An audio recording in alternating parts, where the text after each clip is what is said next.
Irmãos, que a paz do nosso Senhor Jesus esteja com todos vocês, amém? Glória a Deus. Fique de pé no seu lugar. Cumprimente essa pessoa maravilhosa que está do seu lado. Diga que ela é preciosa, que ela é especial para você.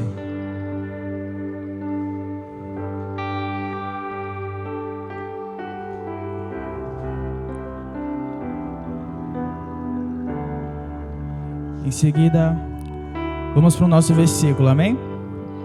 Vamos lá. 1, 2, 3 e...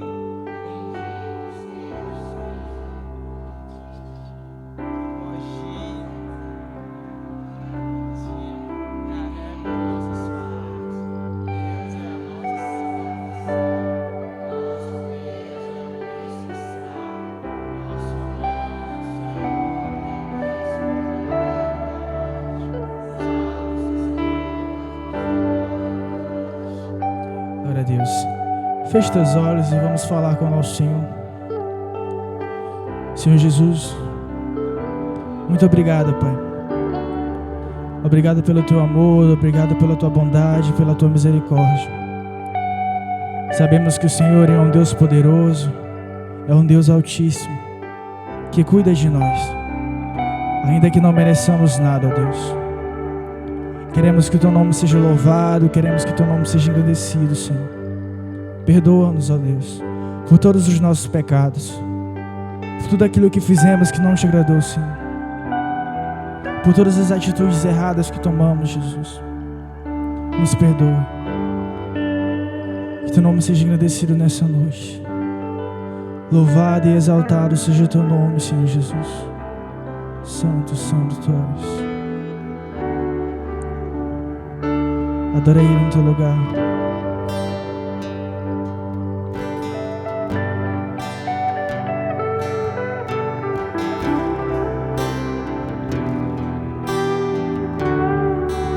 Declara assim: no início eras a palavra, o com Deus Altíssimo.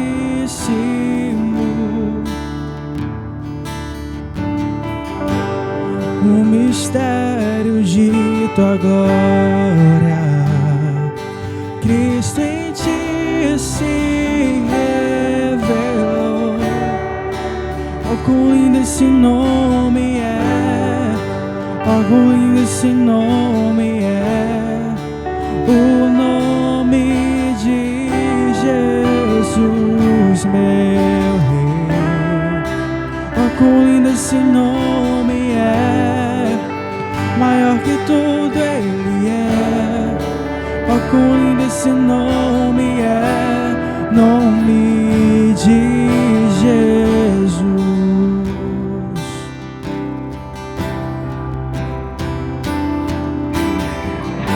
Deixou o céu para buscar-nos, veio para nos resgatar.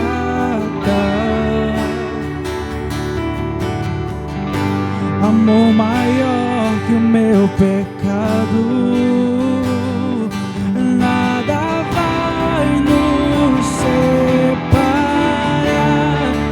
Oh, quão maravilhoso é, oh, quão maravilhoso é o nome de Jesus, meu Rei.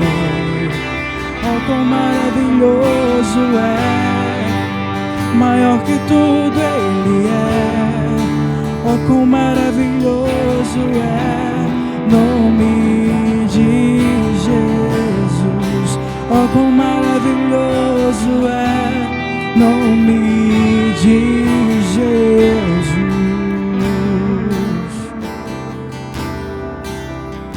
Santo tu és, Senhor. Louvado e exaltado é o teu santo nome, Senhor Jesus. Rei dos reis, Senhor dos senhores. A morte venceste, o véu tu rompeste, a tumba vazia agora está. céu te adora, proclama a tua glória, pois ressuscitaste e vivo estás. És invencível, inigualável, hoje pra sempre reinarás. Teu é o reino, tu é a glória, acima de todo nome estás.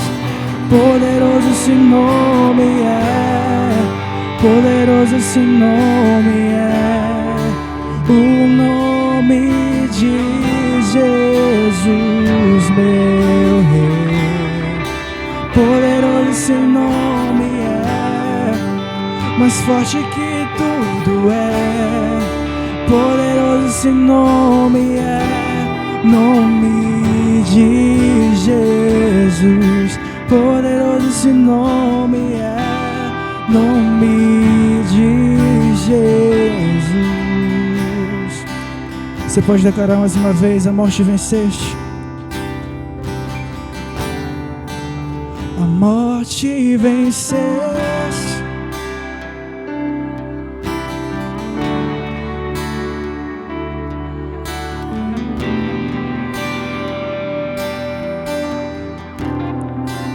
O céu te adora,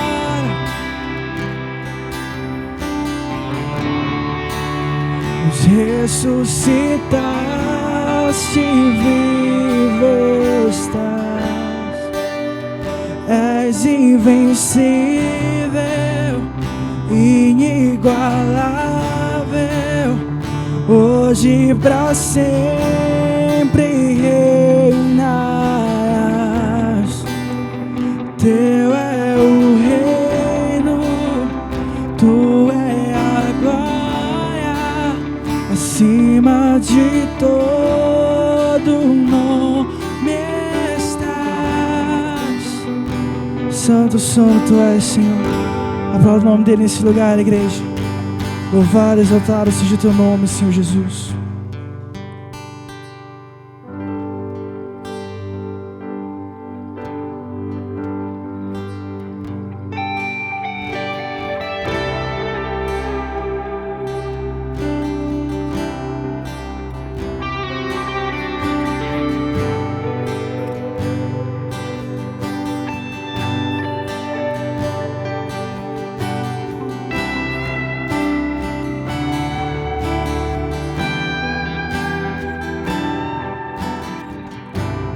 Tudo está preparado aqui. A casa e o meu coração também. Tu és o único motivo que me fez chegar.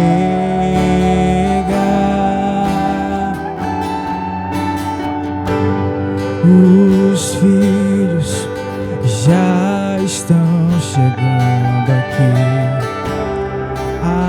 Agora somos 2 ou 3 ou mais. Encontre meu coração disposto a queimar por ti. Todos os versos e canções que eu consegui cantar, todas as vezes quebrantado, só quero te falar que teu é o reino e a glória pra sempre. Teu é o domínio e o poder. Amém, amém. Teu é o reino e a glória pra sempre. Teu é o domínio e o poder. Amém, amém.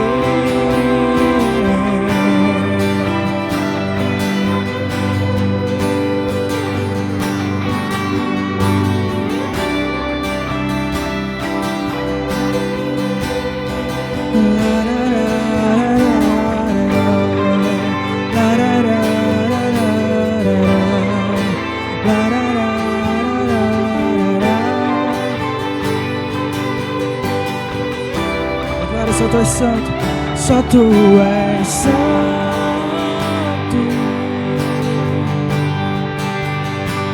Só tu és.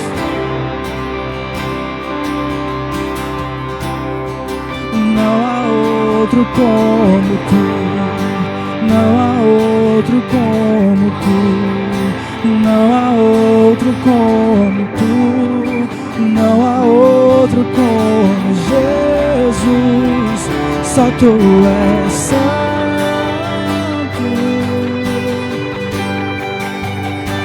Só tu és santo. Não há outro como tu. Não há outro como tu. Não há outro como tu. Não há outro como Jesus.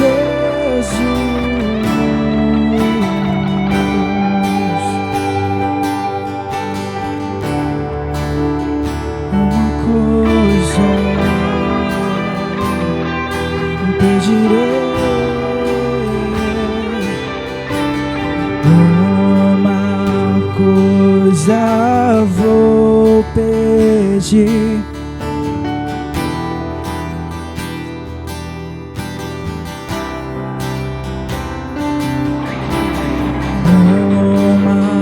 Coisa vou pedir.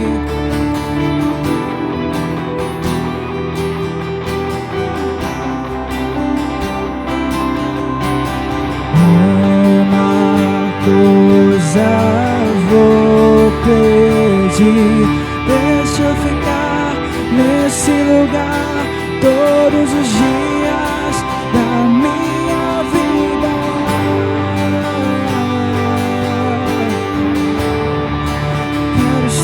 Em tua presença, Senhor, só tu és digno. Tua presença é o melhor lugar. É aqui que eu me sinto muito bem. É aqui que eu me sinto muito bem. É aqui que eu me sinto muito bem.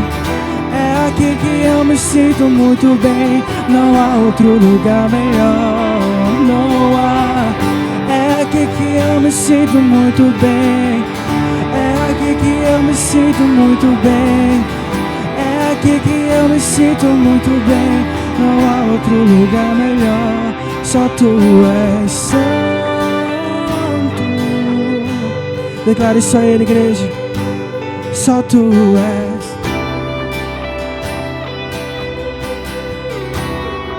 Não há outro como tu.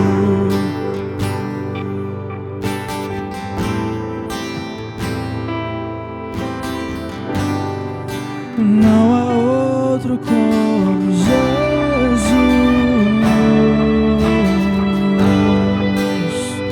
Glórias a ti, santo, santo tu és, Senhor.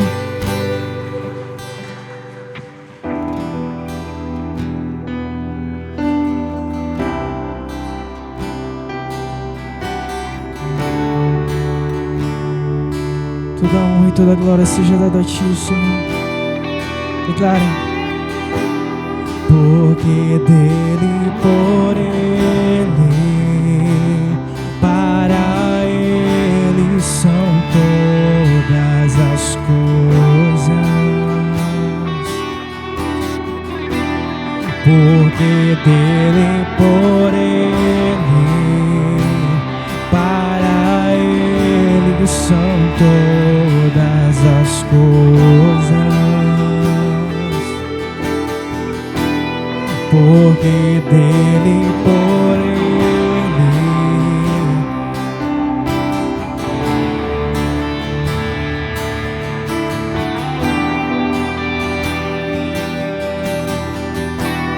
porque dele, por ele, para ele são todas as coisas. Você pode declarar a Ele a glória. A Ele a glória.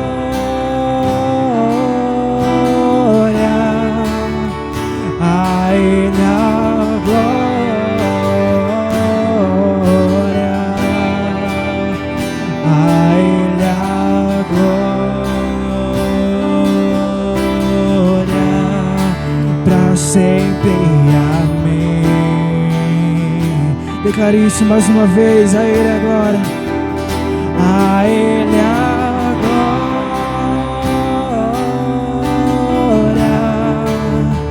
A Ele a glória. A Ele a glória. Pra sempre. Amém.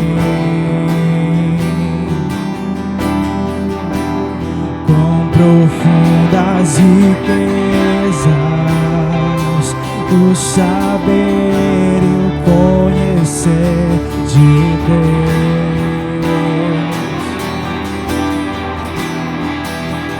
Quão insondáveis seus juízos e os seus caminhos.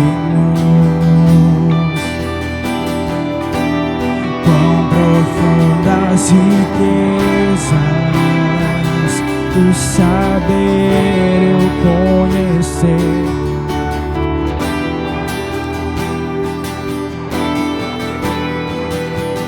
Quão insondáveis seus juízos e os seus caminhos.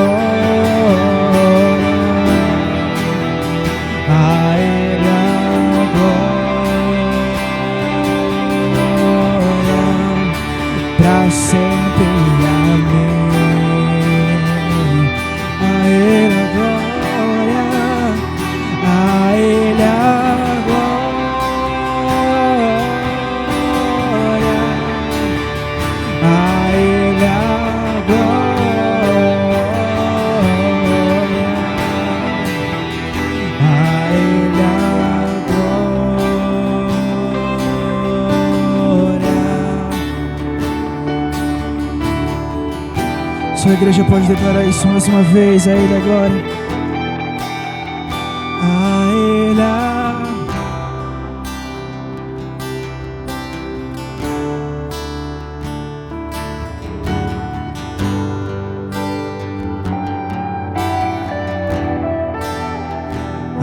Ele a glória pra sempre. Glórias a Ti, Santo, Santo és, Senhor Jesus. Fala o nome dele nesse lugar, igreja.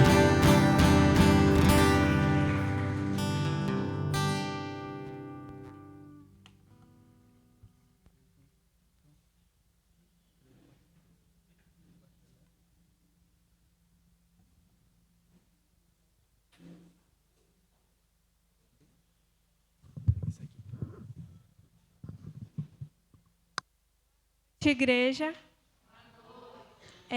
vou chamar as crianças aqui à frente para nós orarmos por ela e também reforçar 23 terá o encontro dos pais.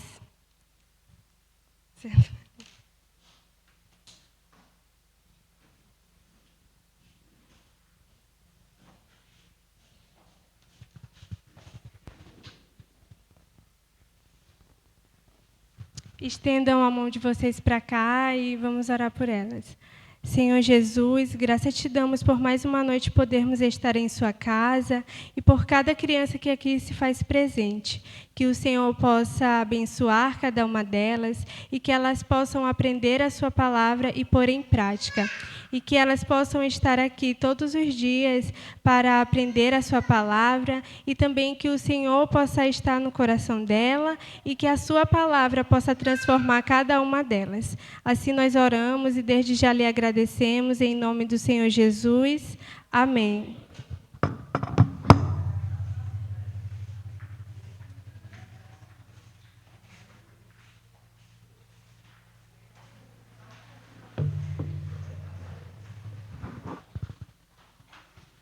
Glória a Deus. Boa noite, igreja. Paz seja com todos vocês. Amém? Bom estarmos na casa do Senhor, mais uma vez, nessa quarta-feira. Vamos dar continuidade aí no nosso estudo no livro de Juízes. Mas antes, lembrar você que final de semana nós temos aí as nossas programações da igreja. Sábado a gente tem culto de jovens e adolescentes, 19 horas. E domingo pela manhã, escola bíblica. Estamos de volta na nossa escola bíblica. Participe conosco, aí esteja com a gente aí, crescendo ainda mais o conhecimento da palavra de Deus. Você que ainda não adquiriu sua revista, pode procurar aí os professores e adquirir a sua revista. R$25 o valor da revista aí nesse semestre, tá bom? Vamos fazer o ofertório da casa de Deus. Você que vai ofertar nessa noite, tome aí na sua mão o seu dízimo, sua oferta, as ajudas para a casa do Senhor. Vamos orar e consagrar a Deus nesse momento. Pai amado, nós oramos e consagramos a Ti nessa hora os nossos dízimos, as ofertas, as ajudas e contribuições para a Tua casa e para a Tua obra.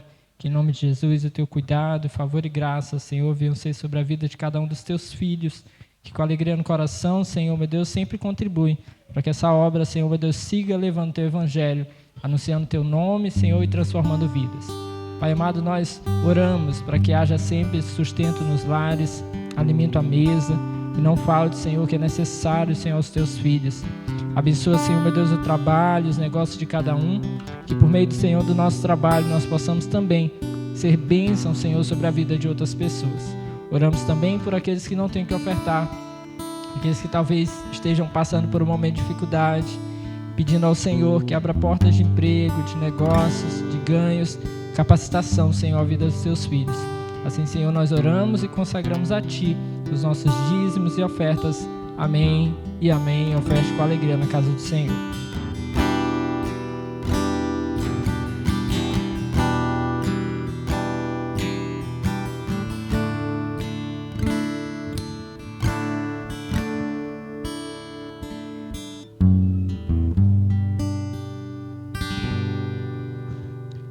Glória a Deus.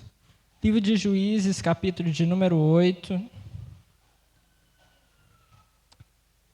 Vamos para a conclusão do capítulo.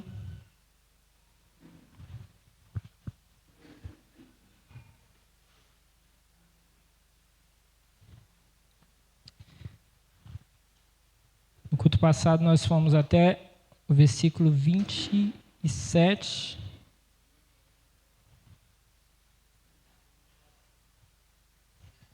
Desculpa, fomos até o versículo de número 21. Hoje nós vamos do versículo 22 em diante.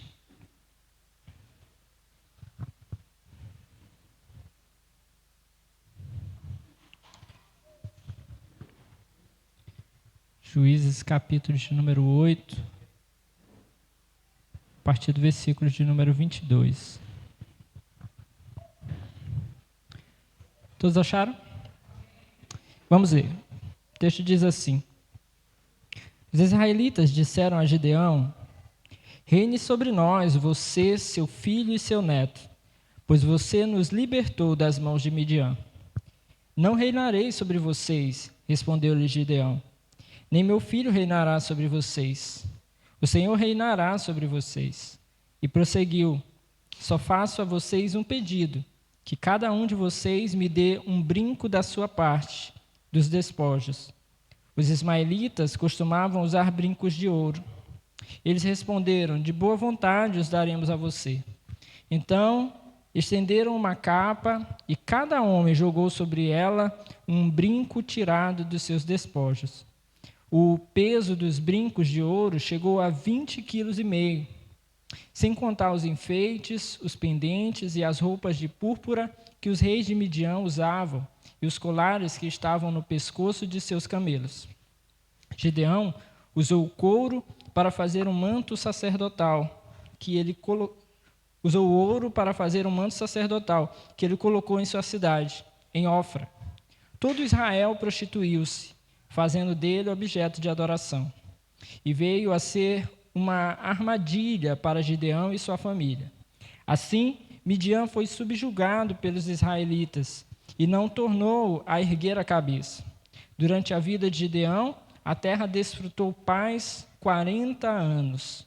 Jerubaal, filho de Joás, retirou-se e foi para casa, onde ficou morando. Teve 70 filhos, todos gerados por ele, pois tinha muitas mulheres. Sua concubina, que morava em Siquém, também lhe deu um filho, a quem ele deu o nome de Abimeleque. Gideão, filho de Joás, morreu em idade avançada e foi sepultado no túmulo do seu pai, Joás, em Ofra dos Abiezritas. Logo depois que Gideão morreu, os israelitas voltaram a prostituir-se com os Baalins, cultuando-os. Ergueram Baal-Berite como seu Deus. Não se lembraram do Senhor, o seu Deus, que os tinha livrado das mãos dos seus inimigos em redor. Também não foram bondosos com a família de Jerubaal, isto é, Gideão, pois não reconheceram todo o bem que ele tinha feito a Israel. Vamos orar? Pai amado, essa é a tua palavra, nós estamos aqui em tua presença nessa hora, pedindo ao Senhor nesse momento da tua graça, direção, favor sobre nós. Senhor, que em nome de Jesus sejamos todos nós aqui nessa noite fortalecidos nessa hora, cheios da tua presença, levados a compreender a tua palavra, Senhor, a tua santa vontade. Pai querido, para que em nome de Jesus nós possamos viver aquilo que o Senhor espera de nós. Em nome de Jesus, trata os nossos corações aqui nessa noite. Fala conosco. Não nos permita, Senhor, sair daqui da mesma maneira que entramos. Em nome de Jesus, oramos e repreendemos tudo que não vem do Senhor. Todo pensamento ruim, todo medo, apreensão, toda ansiedade, toda dor, ou toda preocupação com as coisas lá fora. Nós oramos e repreendemos esse lugar das nossas vidas e das nossas mentes nessa hora. Pedindo nessa noite, mais uma vez ao Senhor, que apenas a tua palavra e o teu Santo Espírito tenham lugar para agir e reinar sobre nós. Amém e amém. Bom, meus irmãos, nós vimos aí na quarta-feira passada o início do capítulo de número 8. Nós vimos aí a investida de Gideão, junto com aqueles que estavam com ele, contra os inimigos, de tal forma que nós vimos aí como culminou na morte dos líderes dos midianitas. Mas nós vimos que diante de toda essa trama que nós começamos a ler no capítulo de número 8, nós vimos em especial algo que acaba sendo muito tocante. O fato de que Gideão começou a perder, de fato, aquilo que era a proposta inicial dessa sua liderança, que era que Deus fosse adorado.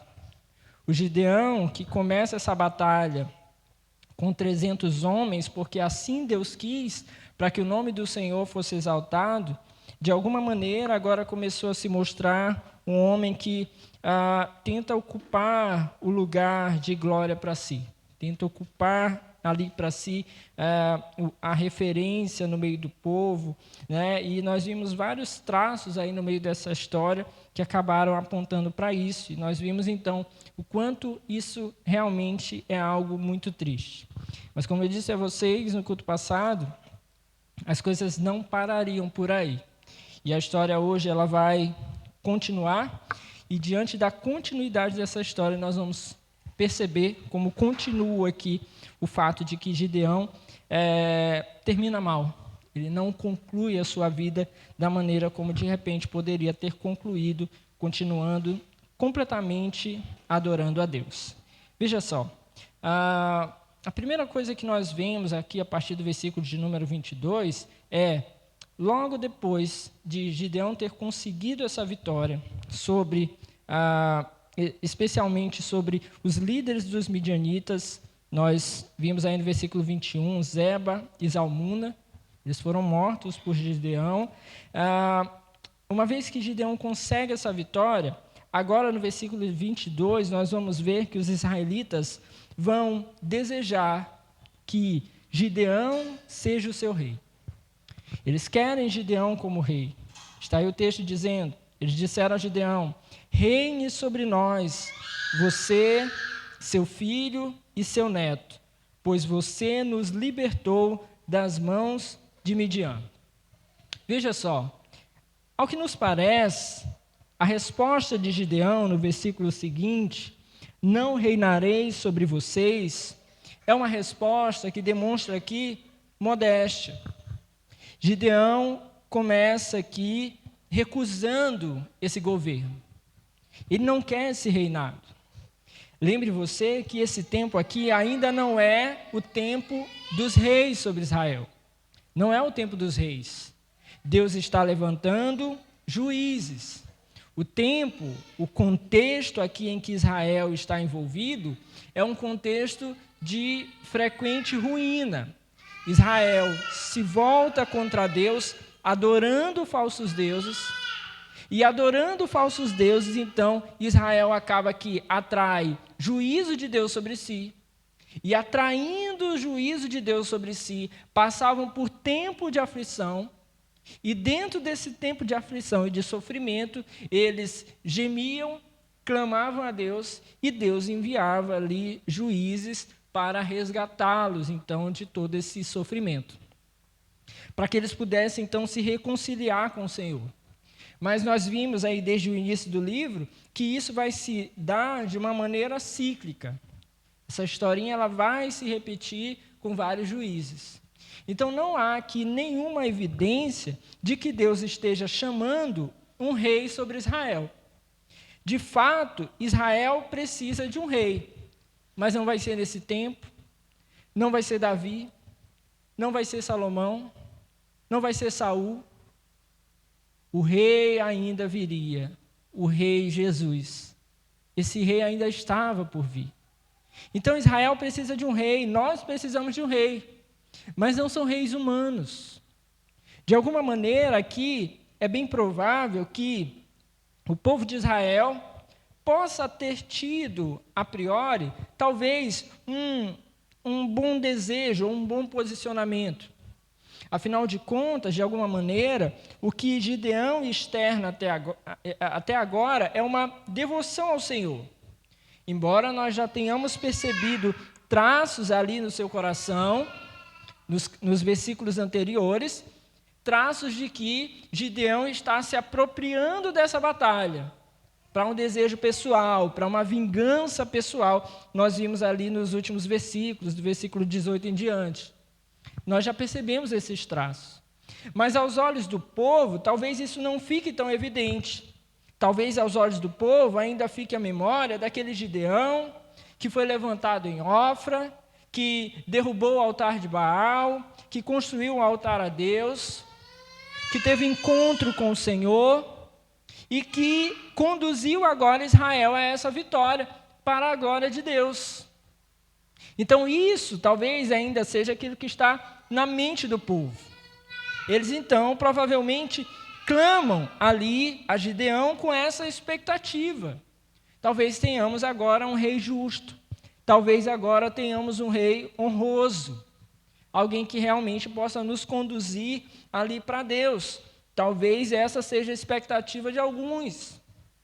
Por outro lado, talvez a expectativa de outros seja, olha, se esses outros povos têm um rei, que nós tenhamos um rei também. Talvez isso vai nos livrar das mãos deles. Então não temos como precisar aqui o que domina o coração e a mente de todos os israelitas. Esses pensamentos ali poderiam de alguma maneira se confundir. Então o que nós temos de fato é que eles oferecem a Gideão essa posição. Vem e domina sobre nós. Vem e reine sobre nós. Por quê? Porque você nos libertou das mãos de Midian. Então você pode ser um rei forte. Você pode ser um líder forte sobre nós. Então eles desejaram que Gideão pudesse os conduzir. Gideão talvez tenha aqui essas provas da presença de Deus, ou da condução de Deus, ou de uma segurança de Deus sobre eles. Então eles pedem, nós queremos um rei. Veja só que Gideão então demonstra esse gesto importante aqui. Versículo 23, não reinarei sobre vocês, lhes respondeu Gideão, nem meu filho reinará sobre vocês, o Senhor reinará sobre vocês. Veja só que as palavras de Gideão são as palavras de quem conhece Deus, ou de quem sabe o que é a vontade de Deus. Ele sabe que certamente não é a vontade de Deus nesse tempo que Israel tenha um rei. Ele sabe que Deus não o chamou para ser um rei. Então ele tem consciência a respeito disso. Então as suas palavras aqui, agora, nos parecem realmente ser as palavras apropriadas. As palavras adequadas. Olha, eu não quero reinar sobre vocês. Eu não reinarei. Quem vai reinar sobre vocês é Deus. São palavras aqui que mostram modéstia, humildade. E é necessário que um líder tenha um pensamento modesto e humilde. Isso é importante. Até para, de alguma maneira, ser visto por Deus como alguém próprio para essa posição. Então, Gideão utiliza aqui as palavras adequadas, embora não seja aqui o desejo do povo. Gideão sabe que o maior é aquele que serve. E ele, então, está se colocando aqui como alguém que aparenta desejar simplesmente continuar servindo o povo, agradando a Deus. As suas palavras aqui, então, nos trazem essa ideia, essa compreensão. Até aqui nós vamos bem. Gideão vai bem. Mas a partir do versículo de número 24, a conversa parece que fica um tanto esquisita. Ele segue e diz assim: só faço a vocês um pedido, que cada um de vocês me dê um brinco da sua parte dos despojos. Ou seja, quando esses homens iam para a guerra, eles conseguiam despojo. Eles conseguiam ali ter para eles, ter em suas mãos, bens dos povos inimigos. Eles eram vencidos, os povos inimigos eram vencidos, e aqueles povos que triunfavam tomavam para si bens. Tomavam vestes, tomavam pedras preciosas, ouro, prata, objetos, tomavam para si, isso era o despojo. E veja só que agora Gideão diz assim: olha, eu não quero reinar sobre vocês, mas eu só quero uma coisa, eu quero de vocês brincos. Os brincos. E os brincos geralmente ali eram brincos de ouro, do melhor ouro. Diz o texto que os ismaelitas costumavam usar brincos de ouro. Os ismaelitas aqui provavelmente eram uma espécie de um povo parente ou próximo ali aos midianitas. Ou seja, provavelmente um povo que convivia junto, que se confundia com os midianitas, que talvez até estivessem ali participando das batalhas junto com os midianitas. Então, o texto já nos aponta que os ismaelitas eram aqueles que tinham essa prática de usar esses brincos de ouro. Gideão sabe disso, sabe que esses brincos agora estão em posse do povo de Israel, e uma vez que eles querem oferecer a Gideão o reinado, Gideão diz: eu não quero, mas eu quero os brincos. Eu quero os brincos. E forneçam aí então os brincos.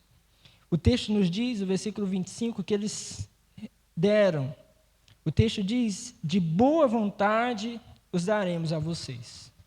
Ora, alguém que estava disposto a oferecer o reinado a Gideão, como não ofereceria alguns objetos, ainda que fosse de ouro? Eles estavam dispostos ali a oferecer tudo. Então, Gideão já tem uma percepção muito clara de que eles estão dispostos a servi-lo, a obedecê-lo, a seguir aquilo que ele falasse. Então, ele encontrou um espaço aqui importante, mas às vezes perigoso. É o espaço onde o líder encontra ali toda a possibilidade para conduzir as pessoas àquilo que ele quiser.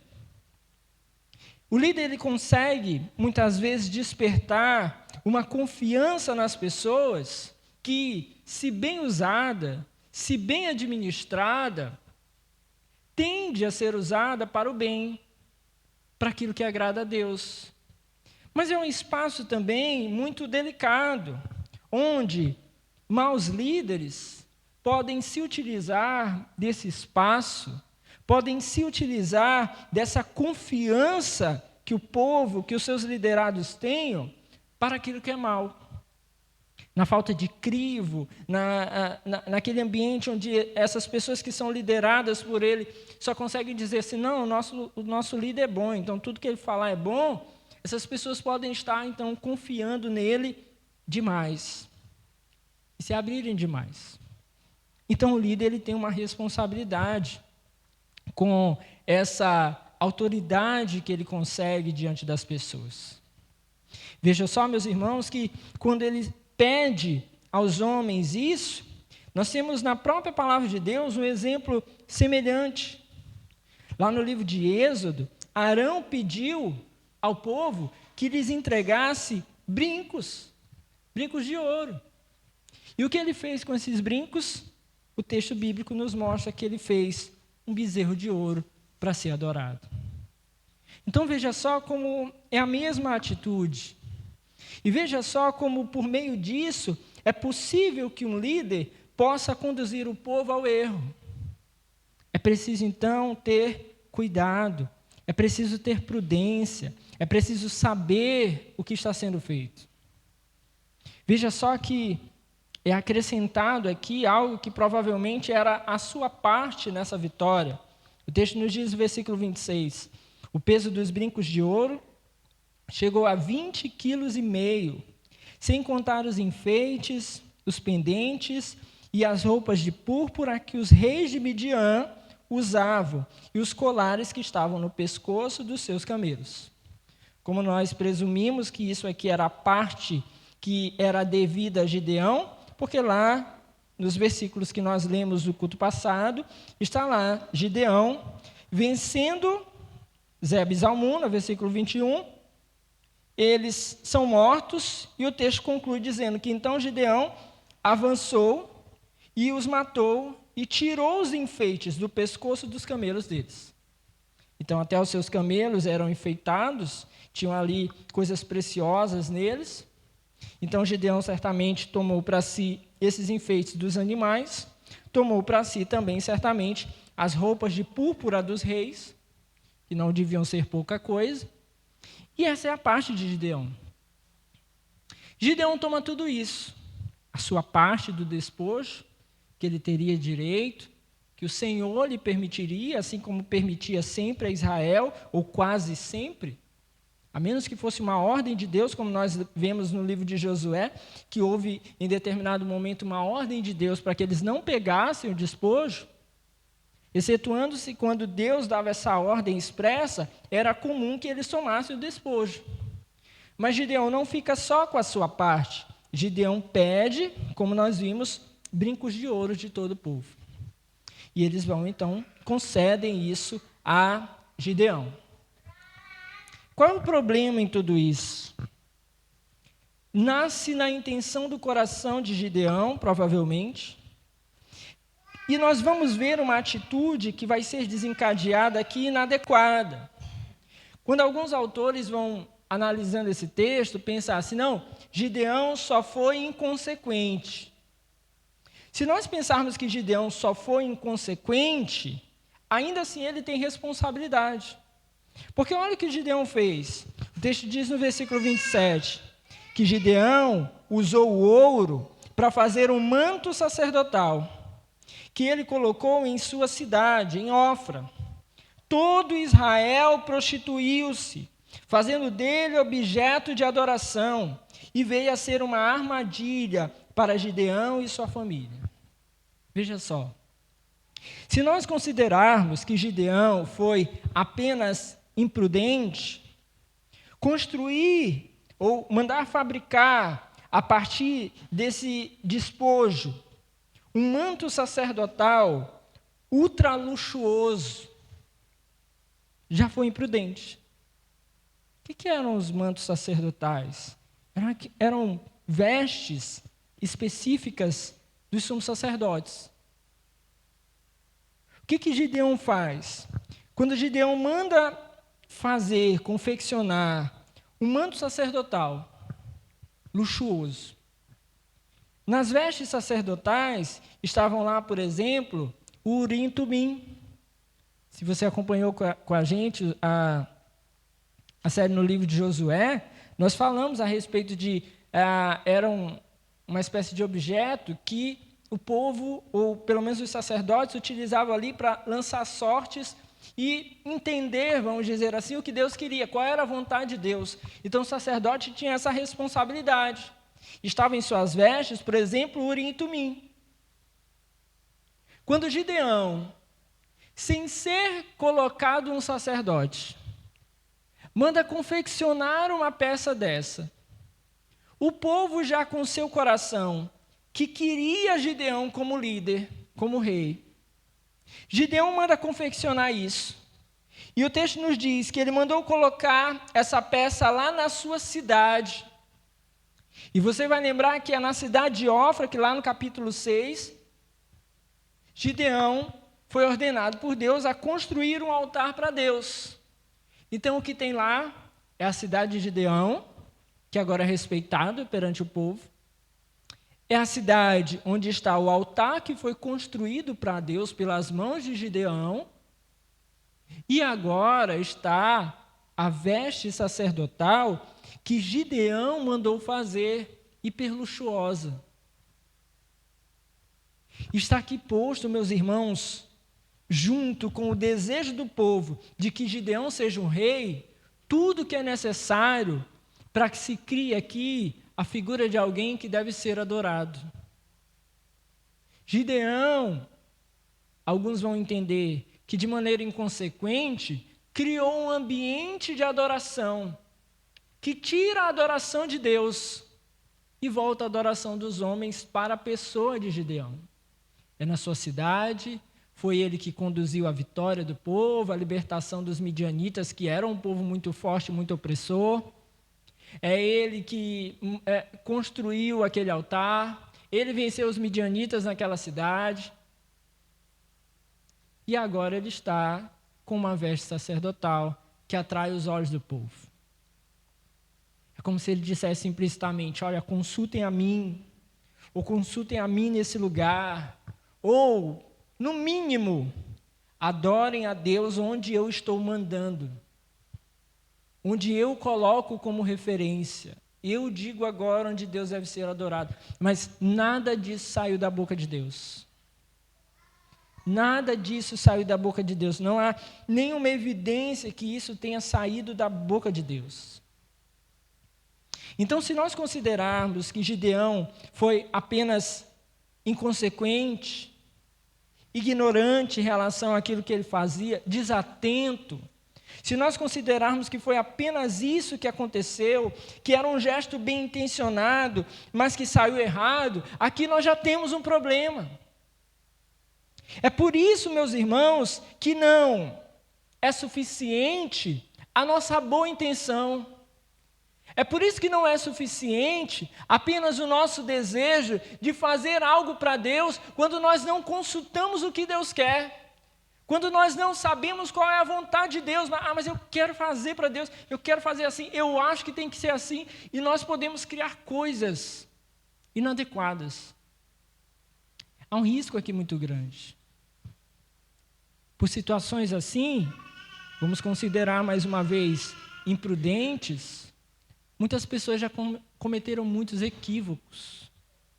Seguem, talvez, nos dias de hoje, muitas pessoas vivendo de uma maneira errada, adorando a Deus de uma maneira que Deus não pediu para ser adorado, de uma forma inadequada, não compreendendo aquilo que Deus diz, apenas porque acham que daquela maneira farão algo para agradar a Deus, mas por meio de algo que não saiu da boca de Deus. Nós precisamos ter cuidado. É por isso que nos nossos tempos atuais, conhecer a palavra de Deus é tão importante. Porque não basta, meus irmãos, a simples honestidade. Na nossa ingenuidade, nós podemos cometer muitos equívocos. Na nossa ingenuidade, nós podemos convencer pessoas a fazer aquilo que é errado. E foi exatamente o que aconteceu aqui. O texto diz que todo o povo de Israel se prostituiu, fazendo daquele objeto o alvo da sua adoração. Olha o que Gideão fez. Se ele estava apenas bem intencionado, mas desatento, ele conseguiu conduzir todo o povo à prostituição, à adoração de um objeto que não deveria ser adorado. Ele fez algo que não era agradável a Deus, ainda que tenha só se equivocado. Veja como é sério. Meus irmãos, quando nós buscamos servir a Deus de uma maneira adequada, séria, quando você procura servir a Deus no seu ministério de uma maneira séria, comprometida, bíblica, você não está errado, você não está só sendo chato, você não está sendo só alguém burocrático, você não está criando burocracia, você quer realmente saber aquilo que é a vontade de Deus, e isso é o adequado, é o necessário, porque muitas vezes no nosso desejo ali de flexibilizar, nós cometemos equívocos, porque não temos cuidado. Não é assim na nossa vida? Com quantas coisas nós não precisamos ser prudentes dia após dia? Isso não é chatice. Toda casa, por exemplo, tem alguém que é aquele que dorme por último e faz a revista na casa, né? Vai ver se as portas estão fechadas, se os cadeados estão batidos. E tem os preguiçosos também, que acham que isso é um problema. Não se preocupar com isso aí, ninguém vai querer roubar nada aqui. Toda casa tem as pessoas assim. Aquele que é criterioso, que é dedicado, ele não está errado.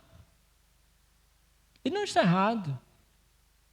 Ele quer fazer aquilo que é o melhor e da maneira adequada. Enquanto o outro, talvez, ache que a sua forma de agir é suficiente, mas na sua imprudência, peca, falha, comete erros. Acaba cometendo situações ou provocando situações que podem levar a comprometer todos os outros da casa, nesse exemplo. Então veja só, em quantas coisas na vida da gente não é importante que nós estejamos atentos àquilo que deve ser feito. Porque muitas vezes aquilo que nós fazemos de uma maneira imprudente pode justamente gerar dano não somente a nós, mas aos outros também. Se um motorista na estrada está embriagado, ele pode facilmente cometer um acidente que leve à morte do outro motorista que vem do outro lado, prudente, correto, equilibrado, seguindo as leis, fazendo tudo certinho, mas aí o imprudente, o bêbado, o desregrado, o que estava ali apenas achando, não, eu estou só curtindo a minha vida, ele vai lá e comete esse crime, ele mata o outro, na sua imprudência. É necessário que sejamos, então, prudentes, meus irmãos, prudentes. No que diz respeito à palavra de Deus, mais ainda, Gideão que tanto havia ouvido a voz de Deus, que no começo foi tão prudente. Você lembra de Gideão com o anjo? Peraí, deixa eu só pedir só mais uma prova. Parece aqui que ele está soltinho, né? Está sentindo a vontade. Não pergunta mais para Deus. Não questiona mais o Senhor. Esse é um risco que nós corremos. De começo da nossa vida, da nossa caminhada, do nosso ministério, nós sermos tão prudentes, tão dedicados, tão amorosos, zelosos, sempre voltados para o Senhor, e de repente no começo, na continuidade da nossa caminhada, o tempo vai se passando, e nós começarmos a nos sentir autossuficientes. Não preciso consultar mais, talvez eu não precise orar mais. Eu já sou tão acostumado a fazer as coisas, né? Eu já domino, eu já faço tão bem. E nós cairmos no erro, tal qual Gideão. Então, mesmo se nós considerarmos que aqui há apenas uma desatenção apenas uma imprudência. Gideão está errado. O texto diz que isso veio a ser uma armadilha, inclusive para ele e para a sua família. Gideão gerou problema para Israel e gerou problema para si. Voltemos às histórias anteriores. Qual é a tônica de Juízes? É um povo rebelde, se volta contra Deus, e depois de se voltar contra Deus, sofre, e passa um tempo de sofrimento. Deus vem e levanta o juiz intervém, faz aquilo que Deus lhe mandou fazer, o povo consegue, então, vitória, muitos são levados ao arrependimento, e depois disso vem, geralmente, um tempo de paz, até que o povo se volta de novo contra Deus, geralmente após a morte do juiz. Quando o juiz morre, o povo se volta contra Deus. O que nós temos aqui é o juiz onde o povo se volta contra Deus por causa dele. Veja como isso é uma catástrofe. Porque o juiz foi levantado para a proteção, para a vitória desse povo, para tirá-los da mão da opressão. E agora, por causa dele, o povo é levado agora a viver na prostituição. Isso é muito triste, meus irmãos.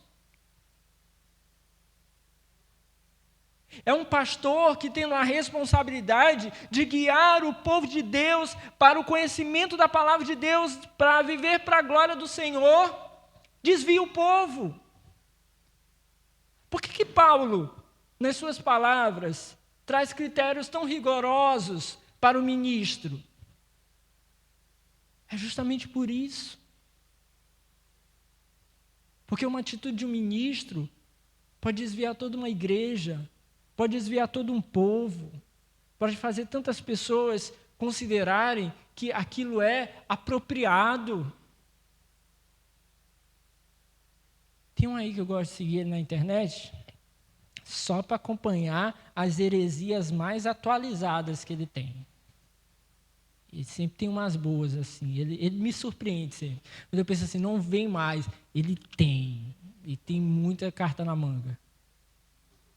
Essa semana ele postou uma foto, um carrosselzinho lá no Instagram, várias fotos, né, da semana dele, e tinha uma foto do papel de parede lá do celular dele. E lá no papel de parede do celular dele, tinha assim, Deus tem lado. Deus tem lado. Achei curioso, né? Mas eu não tenho intimidade com ele. Eu só maroco lá o perfil dele para ver as atualizações dele. Aí uma pessoa perguntou, eu acho que ele já postou assim, esperando para alguém perguntar, sabe? Aí uma pessoa perguntou, aí ele fez questão de postar a resposta da pessoa e a resposta dele à pessoa. A pessoa perguntou, pastor, o que quer dizer Deus tem lado? Aí ele foi dizer, olha, Deus tem lado quer dizer mais ou menos o seguinte, olha, e estava usando um negócio forte esse dia. Ele disse assim, ó, Deus tem lado quer dizer o seguinte, Deus, quando interviu por Israel para tirar Israel do Egito, Israel era o oprimido. Uma vez que Israel era oprimido, Deus agia em favor de Israel para que Israel vencesse o opressor, que era o Egito. Mas depois que Deus tirou Israel de lá, Israel passou a ser o opressor. Israel passou a oprimir outros povos. Ele lê, certamente, tudo que vem depois do Êxodo, como Israel oprimindo outros povos. Tudo isso aqui que a gente está estudando, Juízes e Josué e agora Juízes, a leitura dele é Israel é um povo opressor. E na leitura dele, Deus mudou de lado. Para que ele usou isso? Para justificar, e aí eu entendi a dele, que hoje Israel seria, por exemplo, a favor, Deus seria a favor da Palestina de hoje e não do Israel de hoje. Viagem, assim, ele estava assim, bem chumbado esse dia. O comentário dele, eu fiz assim o áudio, assim, que cara criativo. Mas eu me perturbei com o comentário seguinte. que era de uma seguidora dele, dizendo assim, uau, no sentido, que sabedoria. Que absurdo, até Josias disse, uau. A pessoa comentando assim, que sabedoria. Aí o outro logo em seguida comentou assim, pastor, pessoas assim são necessárias na internet. Eu falei, não, meu Deus do céu, não tem uma ponte aqui agora para me jogar. Que absurdo, meus irmãos.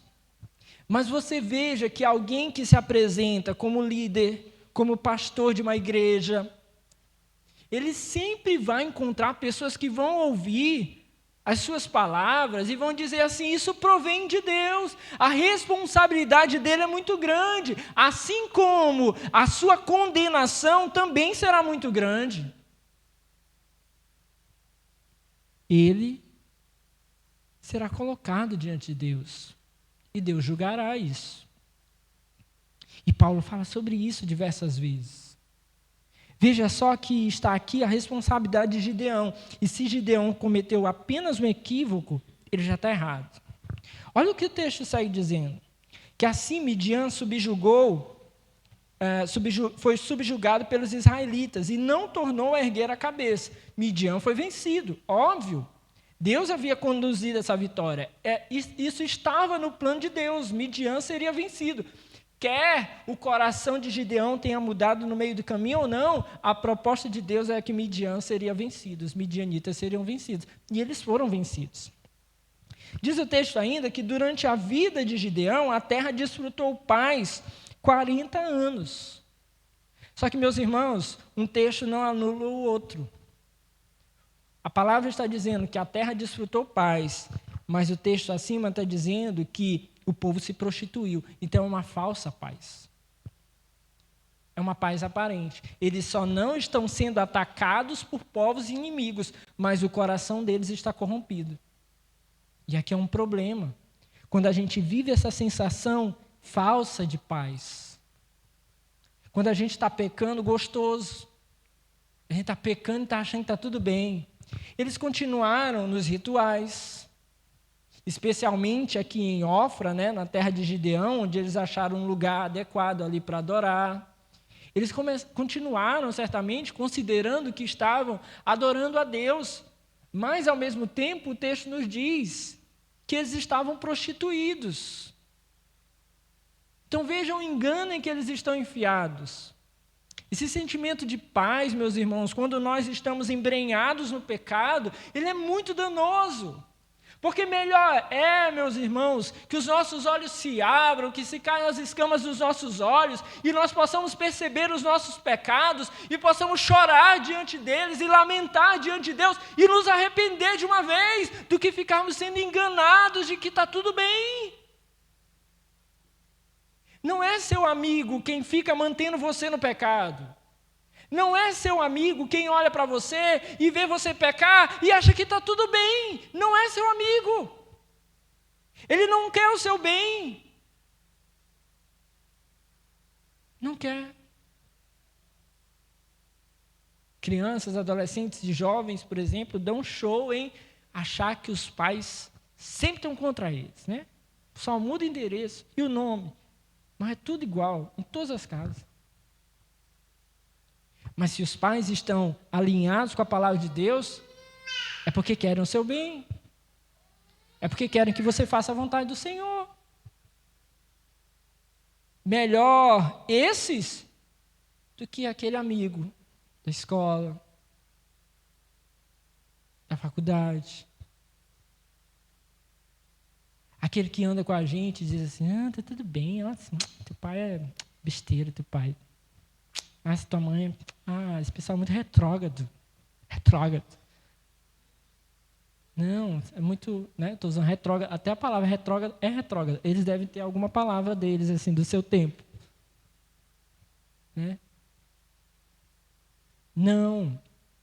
Aquele que deixa você no pecado não quer o seu bem. O seu pastor que deixa você no pecado não é um bom pastor. Ele não quer o seu bem. E Gideão acabou proporcionando que o povo de Israel estivesse ali desfrutando de uma paz aparente quando não tinha paz. O versículo 29 diz: Jerubaal, filho de Joás, retirou-se e foi para casa, onde ficou morando. Teve 70 filhos, todos gerados por ele, pois tinha muitas mulheres. Ah, pastor, mas isso aqui era algo comum entre os líderes, especialmente os reis da época, né? Lembre, Gideão aqui não é rei. E ainda que ele fosse rei, estava errado. Ele está transgredindo a lei. Provavelmente aproveitou-se da sua popularidade para ter todas as mulheres que ele quis, ao ponto de ter gerado 70 filhos. 70 filhos. Coragem, né? Compra leite. Mas veja só, transgredindo a lei. Isso aqui não é bênção sobre Gideão, não. É Gideão transgredindo a lei.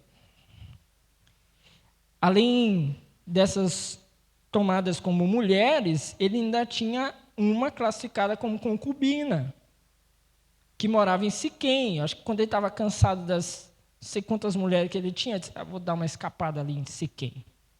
Aí ele ia dar uma volta. E lá ele tinha um filho também.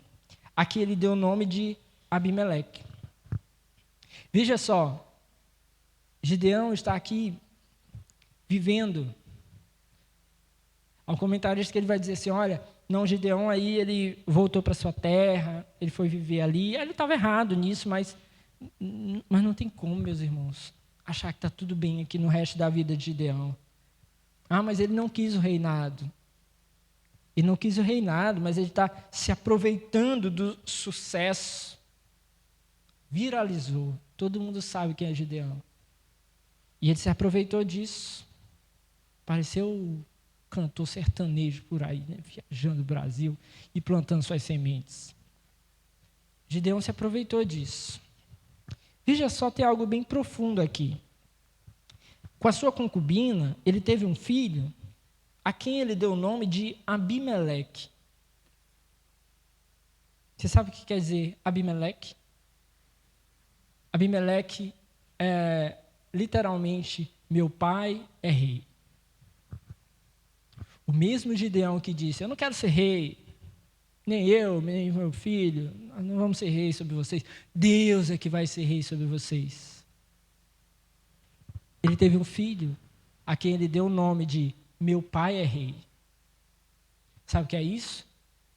Quando o nosso exterior, quando a nossa boca profere palavras enganosas que não são aquilo que está de fato no nosso coração. Gideão, ele tinha o desejo, provavelmente. E só não o fez porque sabia que, de fato, isso seria uma afronta gravíssima contra Deus. Porque, apesar de tudo, ele ainda sabia quem era Deus. Mas ele começou a se aproveitar. E aí, daqui a gente já pode voltar na história e começar a olhar Gideão com os outros olhos, novamente, igual a gente fez na quarta passada. O Gideão que havia matado os reis dos Moabitas, é o Gideão que diz assim, eu não quero ser rei, mas talvez o seu desejo era exatamente esse. É o cara que diz assim, eu não quero nada disso, mas eu quero ouro. É o cara que diz, eu não quero esse reconhecimento, mas deixa só eu fazer um manto sacerdotal e colocar lá na minha cidade, e isso servir de alguma referência para vocês. E é o cara que, por conta dessa sua atitude, ele conduz as pessoas a se voltarem contra Deus, se prostituindo, como diz a palavra. Ô meus irmãos, quantos não há ainda que declaram, não, olha, Deus é o Senhor dessa igreja, mas nada acontece sem que as pessoas olhem para Ele, sem que as pessoas o reverenciem. Deus é o Senhor dessa igreja, mas está lá a cara dele na placa, está lá sendo ele cultuado de alguma maneira pelas pessoas. Algumas coisas que são bem estereotipadas, né? É o cara que dá o lencinho, é o outro que precisa pegar na mão das pessoas. Há coisas que são bem estereotipadas assim, mas há outras que são tão sutis. E nós? Quantos de nós não dizemos talvez que, não, mas Deus é o Senhor da minha vida, Deus é o Senhor da minha casa, mas talvez sejam outras coisas que estão reinando. Deus é quem conduz a minha vida, mas nós não damos espaço para Deus de fato conduzir, nos enganamos. Vivemos uma coisa externamente, mas o nosso coração acaba que vive outra coisa. Os nossos desejos são outros. Em tempos de redes sociais, quantas pessoas não têm sido descobertas? Que são uma coisa aqui, outra acolá. Quantas coisas nós não temos visto? Toda hora um escândalo, uma coisa nova. O que está guardado que as pessoas não podem ver? Que não podem saber sobre mim? E que de fato realmente eu sou? Essa é a pergunta que nós temos que nos fazer.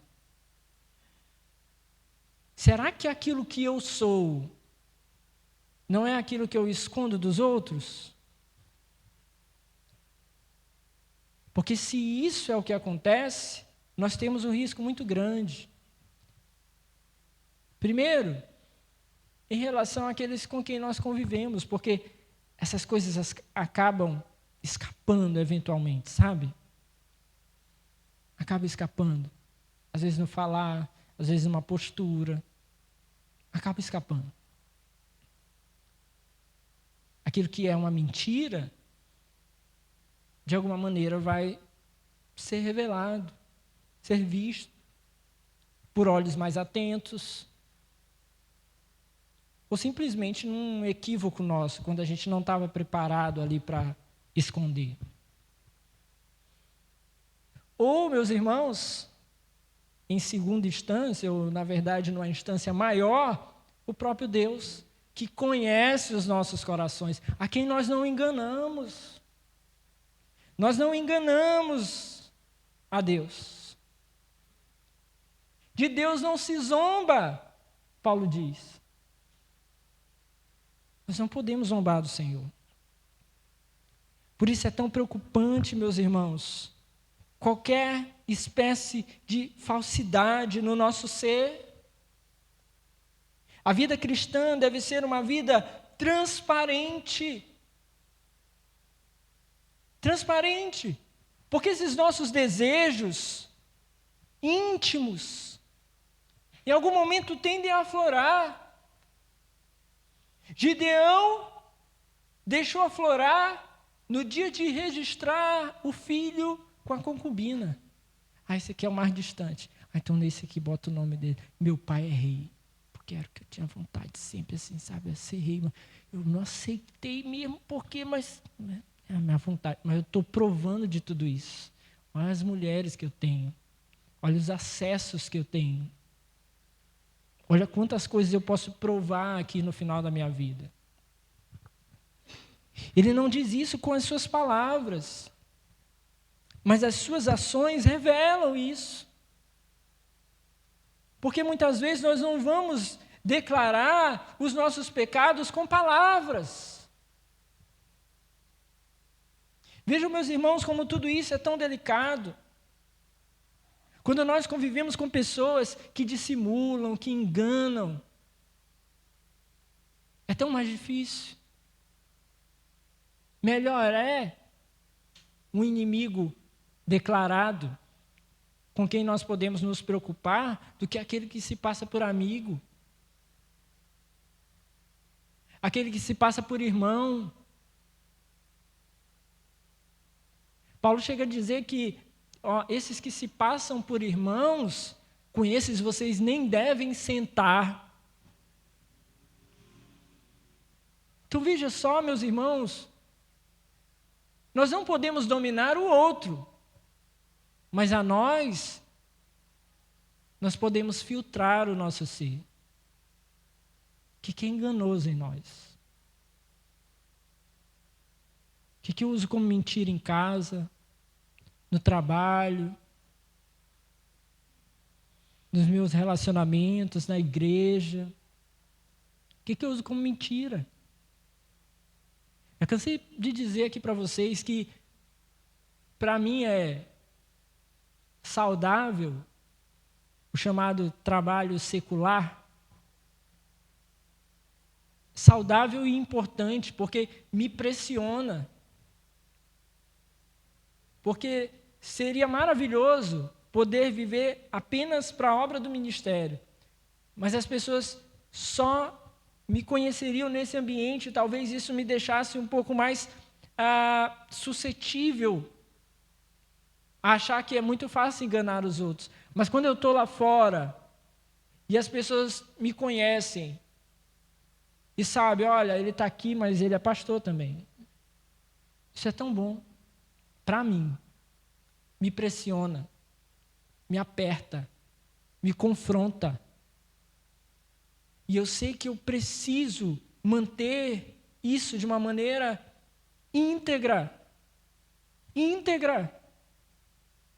Eu já estava conversando com um cliente.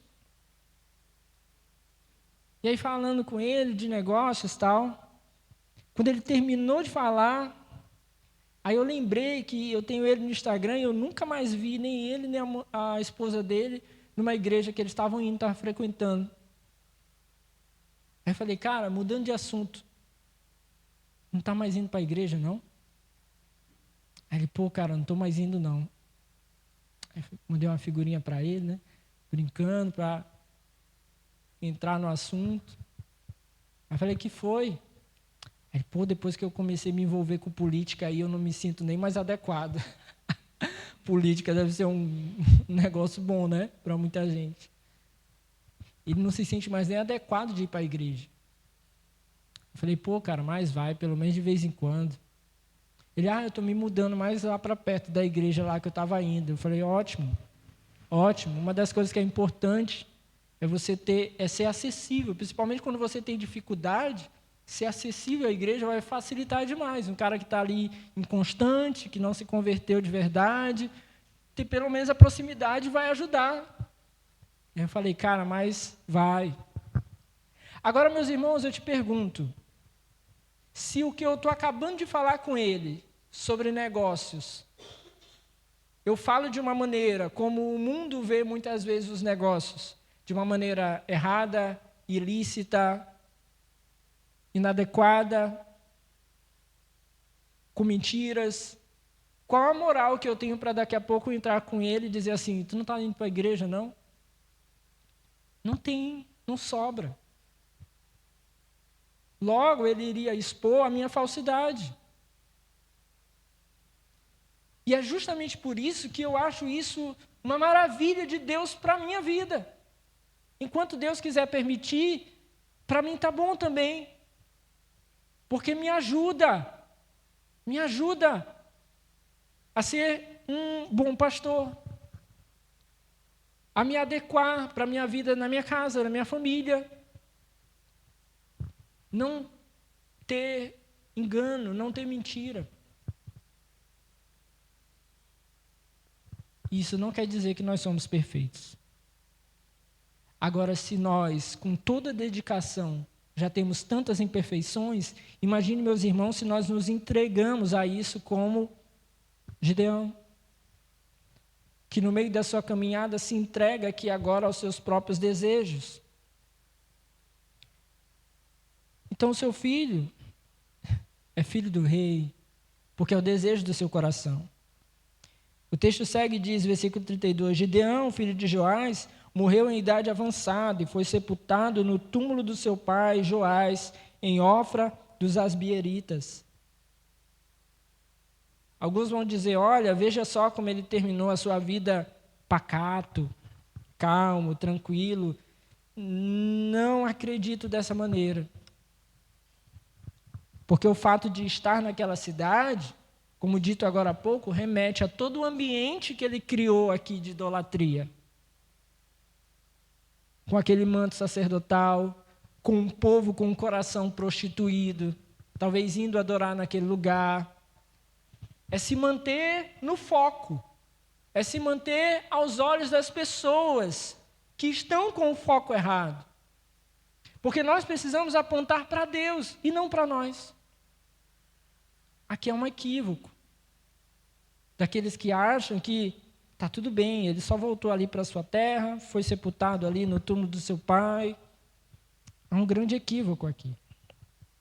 E o texto termina dizendo que logo depois que Gideão morreu, os israelitas voltaram a prostituir-se com os baalins, cultuando-os. Ou seja, agora há pouco eles estavam dedicados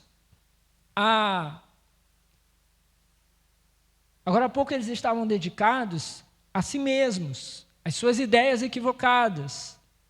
Por conta disso, eles já estão com os corações prostituídos. Agora, o juiz morre, eles encontram espaço para extravasar.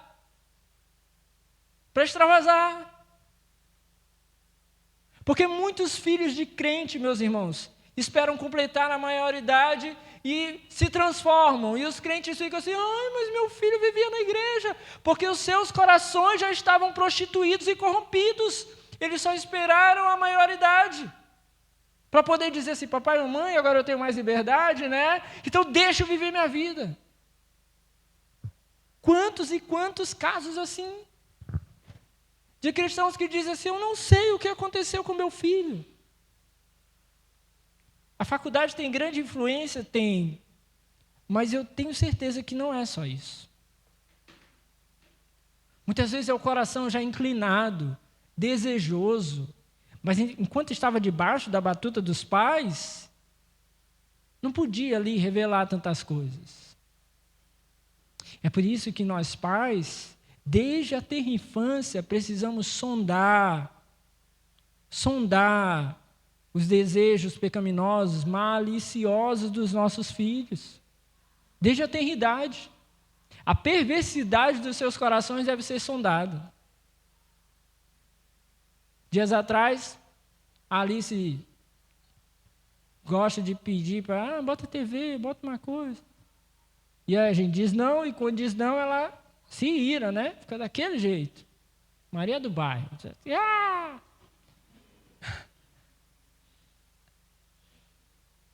Aí, dias atrás, ela pediu.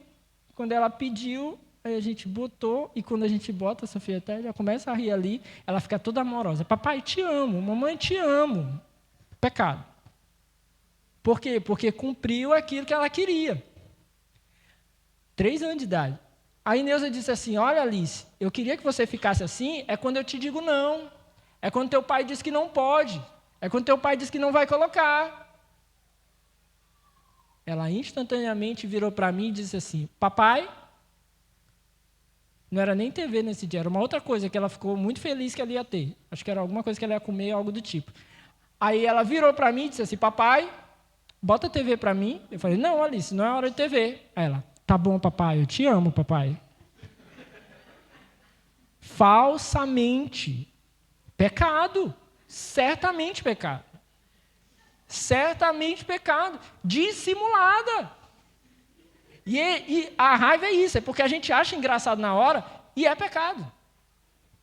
E aí a gente tem que respirar fundo, segurar o sorriso e já vir conversar e tratar, porque desde a tenridade eles já vão demonstrando isso, meus irmãos. Imagine quando vão crescendo. Imagine quando vão crescendo.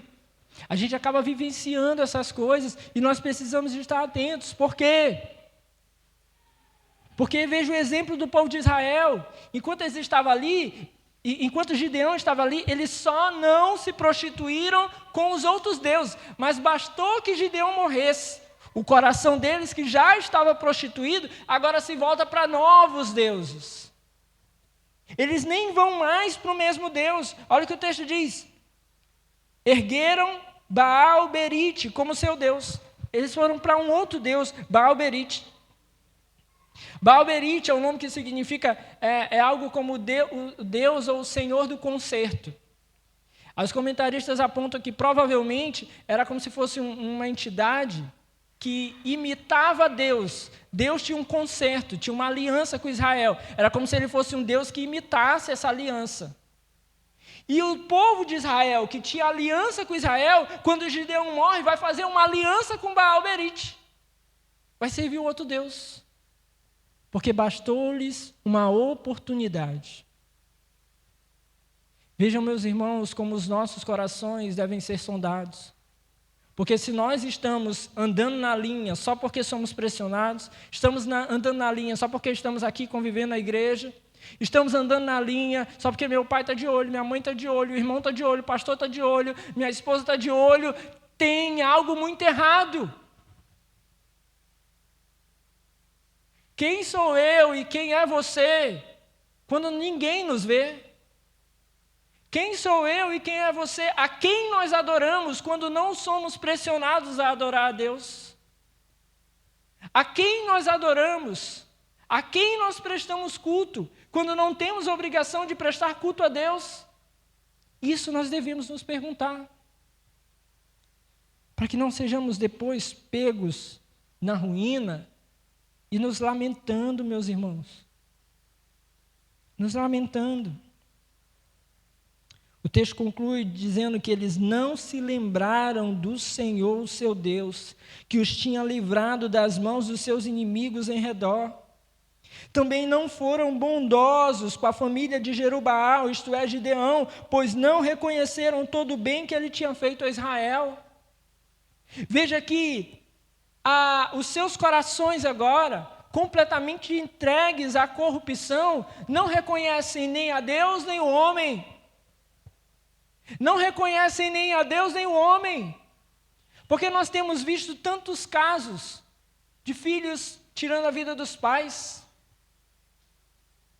Novos, mais velhos. Não sei se eu comentei aqui, agora me falta a memória. Dias atrás, um caso que um rapaz matou a mãe. Porque ele estava endividado com jogo, com apostas.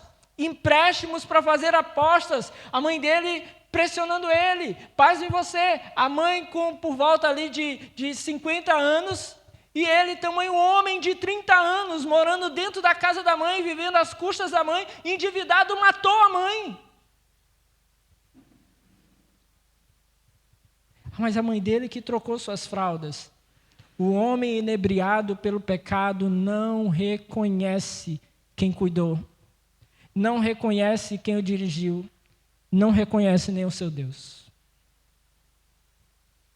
É por isso que o pecado, meus irmãos, nós precisamos manter distante da nossa vida. Distante. Tem um vídeo na internet, que eu acho que esse é mais recente. O cara passa num barco assim de noite, e sei lá o que ele quer pegar, aí ele cai no rio assim. Aí tinha uma cobra dessas grandonas assim, que eu não sei o nome, aí começou a envolver ele e apertar ele. E o desespero dele é que o amigo agora dele que está no barco consiga soltar ele da cobra. Essas cobras bem gigantonas assim, que ela começou a envolver ele para matar ele. E assim o pecado faz. Ah, mas alguém ainda pode tirá-lo ali na hora que ele está todo envolvido pela cobra? Talvez sim. Mas melhor não teria sido se ele não se aproximasse ali da beira do barco? Se ele não teimasse ali em se inclinar, como quem queria pegar alguma coisa, sabendo que havia risco naquilo que ele iria fazer? Melhor não seria se ele tivesse ficado distante daquilo ali. Assim, meus irmãos, deve ser a nossa vida em relação ao pecado. Melhor é se manter distante do que se aproximar e sermos mortos. Que o Senhor nos ajude, que trabalhe os nossos corações, que nós possamos refletir, porque o fim trágico de Gideão nos mostra, meus irmãos, a verdade que todos nós corremos sérios riscos se deixarmos que o nosso coração se afaste de Deus. Amém? Fique de pé no seu lugar, vamos orar em nome de Jesus. Louvado seja o Senhor. Oremos. Senhor, meu Deus, nós agradecemos, Senhor, pela Tua palavra que nos fortalece, nos dirige, que toca os nossos corações e que nos ajuda, Senhor, a compreender a Tua vontade. Obrigado, Senhor, porque o Senhor não nos deixa chegar aqui numa noite como essa e sair da mesma maneira. Talvez não tenhamos nada a dizer assim, olha, isso aqui está escondido da minha vida, isso aqui eu tenho feito de maneira errada. Mas se nada tivermos, Senhor, a confessar diante de Ti, ainda assim o Teu alerta nos vale, Senhor. O Teu alerta nos vale. O Senhor abrindo os nossos olhos, nos fazendo perceber o risco que nós corremos por conta do pecado. Quando nós nos envaidecemos, quando tiramos a glória do Senhor, como Gideão acabou tirando. Quando nos afastamos do lugar que leva a adoração a Ti e passamos a trazer alguma adoração a nós mesmos, prazer a nós mesmos, reconhecimento a nós mesmos. Senhor, em nome de Jesus, que os nossos corações sejam fortalecidos por Ti. Que o Teu Espírito Santo nos auxilie, Senhor, nas nossas fraquezas. Nos ajuda, Senhor. Nos livra, Senhor, dos pecados escondidos dos olhos dos homens, mas jamais escondidos dos Teus olhos, Senhor. Nos livra. Nos ajuda, Senhor, a sermos uma pessoa só. Que os mesmos que são vistos aos Teus olhos sejam vistos aos olhos dos homens. Que possamos nos voltar para Ti, Senhor, e nos arrependermos dos nossos pecados. Nós não queremos ter um fim triste como o de Gideão. Nós queremos permanecer em Tua presença. Senhor, em nome de Jesus, nos ajuda. Que as nossas condutas não façam os outros pecarem. Assim como o Gideão, quer seja por maledicência, quer seja por equívoco, levou outros a pecar. Senhor, nos ajuda.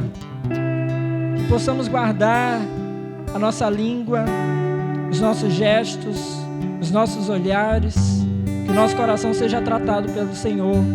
Esse é o nosso pedido aqui nessa noite. Conduz o Teu povo, Senhor, para viver para a Tua glória. Que as nossas imperfeições sejam tratadas pelo Senhor em nome de Jesus. Senhor, obrigado por essa noite, pela Tua doce presença aqui nesse lugar. Abençoa o Teu povo. Abençoa, Senhor, cada lar, cada família aqui representada em nome de Jesus. Alcança, Senhor, esses lares. Aqueles que estão enfermos sejam alcançados e tocados e em nome de Jesus curados. Esse é o nosso pedido, Senhor. Alcança aquele que está no leito de hospital, alcança aquele que está acamado, alcança aquele que está com dores. Nós pedimos ao Senhor. Pedimos ao Senhor também que em nome de Jesus possa alcançar aqueles que estão com os corações endurecidos, distantes de Ti, Senhor. Em nome de Jesus, aqueles que não Te conhecem, que não reconhecem o Senhor como o Salvador de suas vidas, Pai, que sejam tocados pelo Teu Espírito Santo. Não há coração tão duro que não possa ser tocado pelo Senhor. Esse é o nosso pedido aqui nessa noite. Pai amado, agora nos leva em paz, nos guarde em proteção, nos livra de todo mal. Nos concede um restante de semana abençoado e que possamos viver para a Tua glória. Assim nós oramos e Te agradecemos em nome do Senhor Jesus. Amém e amém. Deus abençoe você. Vai na paz.